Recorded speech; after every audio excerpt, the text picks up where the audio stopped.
Navbatdagi tajribamizda moddalarning issiqlik sig'imi haqida gaplashamiz. Moddalarning issiqlik sig'imi qanday ta'sirga uchrashini ko'rib chiqamiz.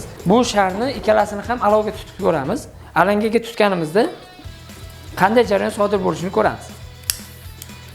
Mana bu shar alangaga tutganda qanday jarayonga uchrashini ko'rishimiz mumkin. Endi bu sharni alangaga tutganimizda qanday jarayon ko'rishini kuzatamiz.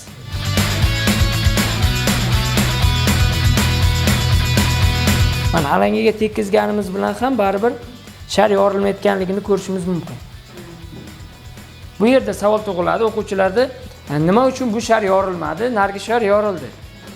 Bu yerda albatta moddalarning agregat holatida yoki qanday modda ishlatilishiga qarab moddalarning issiqlik sig'imi har xil bo'lishini isbotlashimiz mumkin bo'ladi. Ya'ni havo bilan to'ldirilgan sharda havoning issiqlik sig'imi kam bo'lganligi uchun suv bilan to'ldirilgan sharga nisbatan issiqlik ta'sirida tez kengayishi ko'rishimiz mumkin.